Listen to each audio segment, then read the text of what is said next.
അദ്ദേഹത്തെ കണ്ടാൽ രാജാവാണെന്ന് പറയൂല, ഫക്കീറിന്റെ കോലമാണ്. വീട് കണ്ടാലും പറയൂല. രാത്രിയിൽ ഒരു നടത്തമുണ്ട്, ഇടവഴിയിലൂടെ നടക്കും. എന്തിന്? ആരെങ്കിലും ഉണ്ടോ വല്ല പ്രയാസവും അനുഭവിക്കുന്ന ആള് എന്നറിയാൻ വേണ്ടിയിട്ടാണ് നടക്കുന്നത്. ഉമർ ബിൻ ഖത്താബ് റളിയല്ലാഹു അൻഹു ഒരു ദിവസം ഇറങ്ങി അങ്ങ് നടന്ന് കുറേ ദൂരം അങ്ങ് എത്തിയപ്പോഴാണ് ഒരാളെ കാണുന്നത്.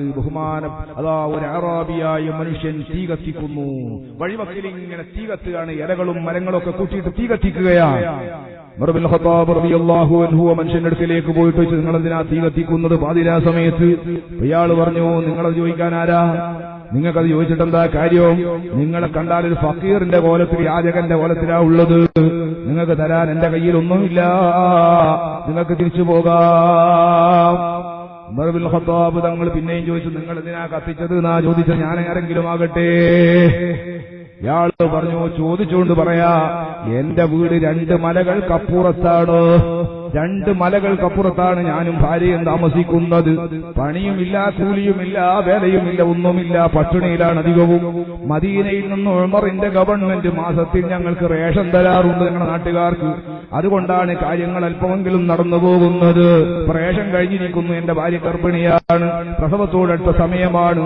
പ്രസവിച്ചാ പിന്നെ ഭാര്യനെ കൂട്ടിയിട്ട് വരാൻ കഴിയില്ല. അതുകൊണ്ട് പ്രസവത്തോടടുത്തിരിക്കുന്ന ഭാര്യയെ കൂട്ടിയിട്ട് ഞാൻ രാവിലെ വീട്ടിൽ നിന്ന് ഇറങ്ങിയതാണ്. എന്തിന്? മദീനയിൽ ചെന്നിട്ട് ഗവൺമെന്റിന്റെ ഉദ്യോഗസ്ഥന്മാരെ കണ്ട് ഞങ്ങൾക്കും എനിക്കും ഭാര്യക്കും പ്രസവിക്കാൻ പോകുന്ന കുട്ടിക്കും റേഷൻ ഒന്ന് പാസ്സാക്കിയെടുക്കാൻ വേണ്ടി ഇന്ന് അടുത്ത മാസം ഞാൻ വന്നാ മതിയല്ലോ, ഭാര്യനെ കൂട്ടി വരണ്ടല്ലോ. ഖലീഫയെ തന്നെ പറ്റുമെങ്കിൽ ഒന്ന് കാണണമെന്ന് കരുതിയിട്ടാ വന്നത്. യാത്രക്ക് കരുതാൻ ഞങ്ങളുടെ കയ്യിലൊന്നുമില്ല. ഒരു ഹൈമയുണ്ട്, അതാ ചുരുട്ടിക്കെട്ടി തോക്കില് വെക്കും, ആവശ്യം വന്നാൽ നിവർത്തിയിട്ട് കിട്ടും. രാവിലെ എഴുന്നേറ്റ് ഇങ്ങോട്ട് നടന്നതാ, ഒന്നും കഴിച്ചിട്ടില്ല. ഈ പരിസരങ്ങൾ നമുക്ക് പരിചയമില്ല. ഇവിടെ എത്തിയപ്പോ ഭാര്യക്ക് വല്ലാത്തൊരു പ്രയാസം, പ്രസവ വേദനയാണെന്ന് തോന്നുന്നു. മല കയറി ഇറങ്ങിയതല്ലേ, വിഷമം തോന്നുന്നു. ഞാൻ ഹൈമ നിവർത്തിയിട്ട് ഭാര്യനെ അവിടെ ഇരുത്തിയിട്ടുണ്ട്, കിടത്തിയിട്ടുണ്ട്. എന്റെ ഭാര്യ അതിന്റെ ഉള്ളിലുണ്ട്. ഞാൻ എന്തിനാ തീ കത്തിച്ചത് എന്നല്ലേ ഇവിടെ ഒന്നും എനിക്ക് പരിചയം പോരാ. ഇതൊരു വഴി പോകുന്ന ആളുകൾ സഞ്ചരിക്കുന്ന സ്ഥലമാണെന്ന് എനിക്ക് തോന്നി. അപ്പൊ തീ കത്തുന്നത് കണ്ടാൽ ആളുകൾ വരും, വന്നിട്ട് എന്തെങ്കിലും ആവശ്യങ്ങളോ സഹായങ്ങളോ ചെയ്തു തന്നാലോ എന്ന് ശ്രദ്ധിച്ച ആളുകളെ, യാത്രക്കാരുടെ മനസ്സും ശ്രദ്ധയും തിരിക്കാനാ തീ കത്തിച്ചത്. പക്ഷെ ആരും ഇതുവരെ ഈ വഴി വന്നില്ല. കത്തിച്ചിട്ട് കുറെ സമയങ്ങളായി ഞാൻ കാത്തു നോക്കുന്നു. അവസാനം വന്നത് ഞങ്ങൾ എന്തെങ്കിലും അങ്ങോട്ട് സഹായിക്കേണ്ട കോലത്തിലുള്ള നിങ്ങളാണ്, നിങ്ങൾക്ക് പോകാം. ഉമർ ബിൻ ഖത്താബ് തങ്ങൾ ഇയാളോട് പറഞ്ഞു, നിങ്ങൾ ഇവിടെ നിൽക്കൂ, ഞാനിപ്പോൾ വരാം. നേരെ മദീനത്തേക്ക് നടന്നു. കിലോമീറ്ററുകളോളം നടന്നു. വാതിലിൽ മുട്ടി. പാതിരാ സമയത്ത് ഭാര്യന്റെ വാതിലിൽ മുട്ടിയിട്ട് ഉമ്മു കുൽസും ബീവി ചെറുപ്പക്കാരിയാണ്. ഭാര്യനോട് പറഞ്ഞു, പെണ്ണേ, പാതിരാ സമയത്ത് അല്ലാഹ് സ്വർഗത്തിന്റെ വാതിൽ തുറന്ന് നമ്മ മാടി വിളിക്കുന്നുണ്ട്, വരുവോ നീ എന്റെ കൂടെ? ഭാര്യക്ക് എന്തൊരു സന്തോഷമാണ്, ഭർത്താവ് ഖൈറിനല്ലേ വിളിക്കോ, ലോക മുഅ്മിനീങ്ങളുടെ അമീറല്ലേ, വരാം, അതിനെന്താണ് കുറവ്? ഇറങ്ങി നടന്നു. ഗോഡൌൺ തുറന്നു. ഒലീവിന്റെ എണ്ണയെടുത്ത്, യവത്തിന്റെ പൊടിയെടുത്ത്, ഈത്തപ്പഴമെടുത്തൊരു കെട്ടാക്കിയിട്ട് തലയിൽ വെക്കുമ്പോ ഭാര്യ പറഞ്ഞു, ഞാനെടുത്തോളാം, വേണ്ട, നീ എന്റെ ബാക്കിൽ വന്നാൽ മതി. ഖലീഫ മുമ്പിൽ നടന്നു, ഭാര്യ ബാക്കിലും നടന്നു. നേരത്തെ തീ കത്തിച്ച അറാബിയുടെ അടുക്കലേക്ക് എത്തി.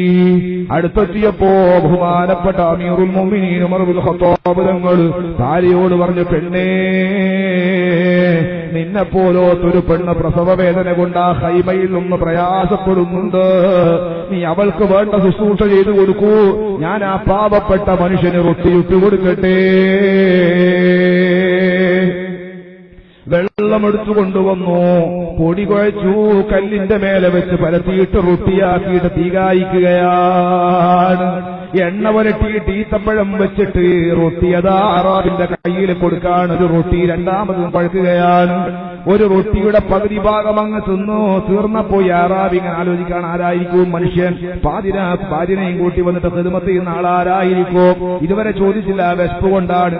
റൊട്ടിയൊരൽപ്പം പോയപ്പോ വിശപ്പൊരൽപ്പം മാറിയതുപോലെയുണ്ട്. അറാബി ചോദിച്ചു, അല്ല, ഈ പാതിരാ സമയത്ത് ഭാര്യനെയും കൂട്ടി വന്നിട്ട് ഞങ്ങൾക്ക് റൊട്ടി ചൂടാൻ വേണ്ടി നിങ്ങൾ ആരാണ്? ഉമർ ബിൻ ഖത്താബ് തങ്ങളെ മറുപടി, ഞാനൊരു അടിമയാണ്. ഖലീഫയാണ് നല്ല പറഞ്ഞു, ഞാനൊരു അടിമയാണ്, ഇത് കളവാകൂല്ല. അള്ളാന്റെ അടിമ എന്നുള്ള നിനക്ക് പറഞ്ഞത് ഞാനൊരു അടിമയാണ്.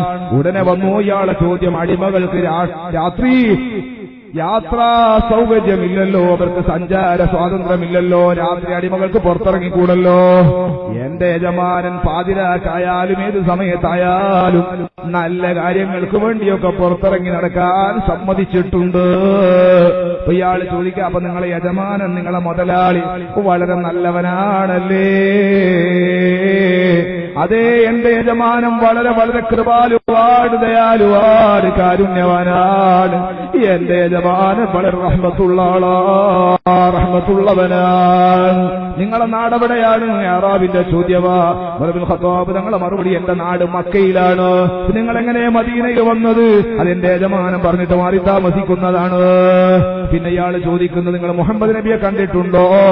അതെ, ഞാൻ മുഹമ്മദ് നബിയെ കണ്ടിട്ടുണ്ട്. നിങ്ങൾ മദീനയിൽ വന്നിട്ട് എത്ര കാലമായി? 10-20 കൊല്ലമായി. അപ്പൊ നിങ്ങൾ വിശ്വാസിയായിട്ട് തന്നെ നബിയെ കണ്ടിട്ടുണ്ടോ? ഉണ്ട്, ഞാൻ വിശ്വസിച്ചിട്ട് തന്നെ മുത്ത് നബിയെ കണ്ടിട്ടുണ്ട്. അപ്പൊ നിങ്ങൾ സ്വഹാബിയാണല്ലേ? അറാബിന്റെ ചോദ്യം, അതേ, ഞാൻ സ്വഹാബിയാണ്. എന്നാ സഹോദര, നിങ്ങൾ നല്ല മനസ്സ് തന്നെ, ഇപ്പൊ അതിലാക്കാരില്ലാതെ ഞങ്ങളെ സഹായിക്കാൻ നിങ്ങൾ വന്നില്ലേ? നിങ്ങളെ കണക്ക് നല്ല മനുഷ്യന്മാരാരും ഉണ്ടാകൂല. ഞങ്ങൾക്ക് മദീന പരിചയമില്ല, ഖലീഫയെ അറിയില്ല. നിങ്ങൾ വലിയ ഗുണം ചെയ്യോ? നിങ്ങൾക്ക് ഖലീഫയെ പരിചയമുണ്ടോ? അതേ, എനിക്ക് ഖലീഫയെ പരിചയമുണ്ട്.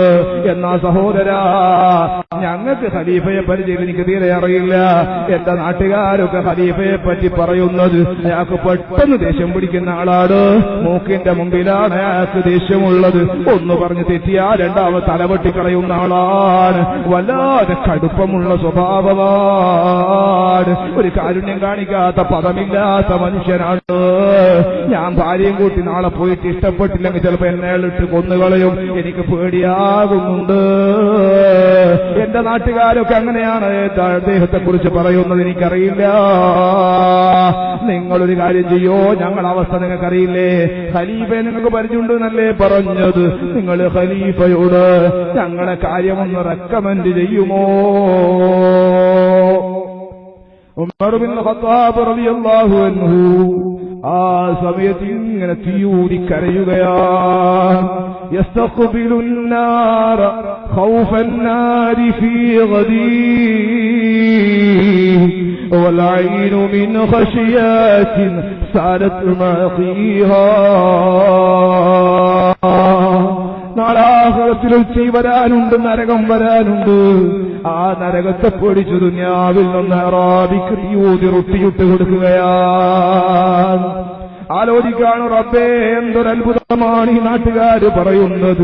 ഞാൻ എത്ര ലളിതമായി ഇടപെട്ടാലും അവർക്ക് എന്തേ എന്റെ സ്വഭാവം പിടിക്കാത്തത്? എന്തേ അവർക്ക് എന്റെ പേടി പോകാത്തത്? നീ എന്റെ സ്വഭാവം ഒന്ന് നന്നാക്കി തരണം അല്ലാഹ്. വലൈനു മിൻ ഖശിയത്തിൻ സലത് മഖീഹാ. കണ്ണീർ തുള്ളികൾ കവിൾ തടത്തിലൂടെ താടിരോമങ്ങളിലൂടെ ഉറ്റി വീഴുന്നു. തീയൂതി റൊട്ടി ചുടുന്നു. അറാബി പിന്നെയും ഖലീഫയുടെ കുറ്റം പറയാൻ പരിശ്രമിക്കുവാണ്, തുടങ്ങാണ്. അപ്പോഴാണ് ഖൈമയുടെ കർട്ടൻ നീക്കിക്കൊണ്ട് ഉമ്മു കുൽസും ബീവിയുടെ വിളിയങ്ങ് വരുന്നത്. യാ അമീറുൽ മുഅ്മിനീൻ, യാ അമീറുൽ മുഅ്മിനീൻ, യാ അമീറുൽ മുഅ്മിനീൻ, അങ്ങയുടെ സഹോദരൻ ഒരാൺകുട്ടി ജനിച്ചുവെന്ന സന്തോഷം അറിയിക്കൂ. ആൺകുട്ടി ജനിക്കൽ എല്ലാവർക്കും സന്തോഷമാ. പെൺകുട്ടികളെ കുഴിച്ചു മൂടിയ കാലമാണത്. അവിടെ സന്തോഷം പറയാനുണ്ടോ? പക്ഷെ അറാബി അതൊന്നും കേട്ടില്ല. ആൺകുട്ടി ജനിച്ചൊന്നും അറാബി കേട്ടില്ല. അറാബി ഒറ്റ വിളിയാ കേട്ടത്, അമീറുൽ മുഅ്മിനീൻ. ആർക്കാണ് ആ വിളി വരുന്നത്? മുസ്ലിങ്ങളെ രാജാവിന് ഖലീഫക്ക് വിളിക്കുന്ന പേരാണത്. ഇപ്പോ ഒറ്റ ഖലീഫയെ മുസ്ലിം ലോകത്തുള്ളൂ, അത് ഉമർ ബിൻ ഖത്താബ് തന്നെ. ആരെ കാണാനാണോ ഞാൻ പുറപ്പെട്ടത്? ആരെ പറ്റിയിട്ടാണോ ഞാൻ കുറ്റം പറഞ്ഞത്? അതേ ഖലീഫയാണ് എനിക്ക് റൊട്ടി ചുട്ടു തരുന്നത്. വറച്ചു റൊട്ടിയും പാത്രം താഴെ വീണു, കാല് പിടിച്ചിട്ട് കരഞ്ഞു. യാ അമീറുൽ മുഅ്മിനീൻ, അങ്ങനെ ശിക്ഷിക്കല്ലാതെ അറിയാതെ പറഞ്ഞു പോയതാ, എന്നെ ശിക്ഷിക്കല്ല. അങ്ങെന്താണ് ചെയ്യുന്നത്? അങ്ങ് എനിക്ക് റൊട്ടി ചുട്ടു തരികയോ? എനിക്കങ്ങയുടെ റൊട്ടി വേണ്ട. ഈ രാഷ്ട്രത്തിന്റെ പ്രധാന പ്രസിഡന്റിന്റെ ഭാര്യ, രാഷ്ട്രത്തിന്റെ പ്രഥമ വനിതയെ കൊണ്ട് ഏഴാങ്കുലിയായ പാവപ്പെട്ട എന്റെ ഭാര്യക്ക് ഈറ്റെടുപ്പിക്കുകയോ? വേണ്ട, അങ്ങയുടെ ഭാര്യയെ തിരിച്ചു വിളിക്കൂ, ഞാൻ എന്റെ ഭാര്യക്ക് ഖിദ്മത്ത് ചെയ്തോളാം. അങ്ങനെ പരീക്ഷിക്കല്ല. കാല് പിടിച്ച് കരയുന്ന അറാബിയുടെ തോളത്ത് പിടിച്ചുയർത്തി ബഹുമാനപ്പെട്ട ഉമർ ഇബ്നുൽ ഖത്താബ് തങ്ങൾ സമാശ്വസിപ്പിച്ച് റൊട്ടി കയ്യിലെടുത്ത് കൊടുത്തിട്ട് പറഞ്ഞു, എടോ നീ റൊട്ടി തിന്നോ, നീ കരയണ്ട, ഭയപ്പെടണ്ട, നിന്നെ ഞാനൊന്നും ചെയ്യൂല. നീ എന്നെപ്പറ്റി ഒന്നും പറഞ്ഞില്ലല്ലോ, അതേ സമയത്ത് ഞാൻ പേടിക്കണം. കാരണം നീ ഈ നാട്ടിൽ വന്ന്, എനിക്ക് അധികാരമുള്ള സ്ഥലത്ത് വന്ന്, പാതിരാ സമയത്ത് വിശപ്പ് കൊണ്ട് നീയും പ്രസവവേദന കൊണ്ട് നിന്റെ ഭാര്യയും ഇവിടെ വന്ന് പ്രയാസപ്പെട്ടാൽ ഞാൻ മദീനയിൽ നിന്ന് കിടന്നുറങ്ങിയിരുന്നെങ്കിൽ എന്റെ റബ്ബെന്നെ വിടുമായിരുന്നോ? ഞാനല്ലേ കരയേണ്ട, നീ എന്തിനാണ് കരയുന്നത്? നീ ഇനി മദീനയിലേക്ക് വരണ്ട. നിനക്കും നിന്റെ ഭാര്യക്കും ജനിച്ച കുട്ടിക്കും ഉള്ള റേഷൻ വീട്ടിലെത്തിക്കൊണ്ടിരിക്കും, മാസത്തിലെത്താൻ ഏർപ്പാട് ചെയ്യാം. നീ ഇനി മദീനയിലേക്ക് വരണ്ട. 1 രൂപയുടെ ചെലവില്ലാതെ ജനസമ്പർക്ക പരിപാടി കണ്ടോ? ഉമർ ഇബ്നുൽ ഖത്താബ് തങ്ങൾ ഭാര്യയും കൂട്ടി മദീനയിലേക്ക് മടങ്ങി. മദീനത്തെ പള്ളിയെടുക്കലെത്തുമ്പോഴല്ലേ പള്ളിയിൽ നിന്നൊരു വിളിയങ്ങ് വരുന്നത്, അസ്വലാത്തു ഖൈറും മിനൻ നൗം. ഉറക്കിനേക്കാൾ നല്ലത് നിസ്കാരം തന്നെ, ഉറക്കിനേക്കാൾ നല്ല നിസ്കാരം തന്നെ. ഇവിടെ രാജ്യത്തിന്റെ പ്രസിഡന്റും ഭാര്യയും ഒരുപോലെ കണ്ണടച്ചിട്ടില്ല.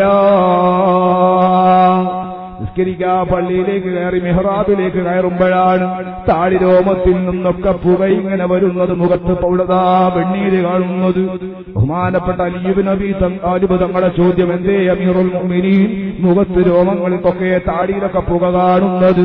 അപ്പോഴാ സഹോദരങ്ങളെ രാത്രിയിൽ നടന്ന ഈ വലിയ ജനസമ്പർക്ക പരിപാടി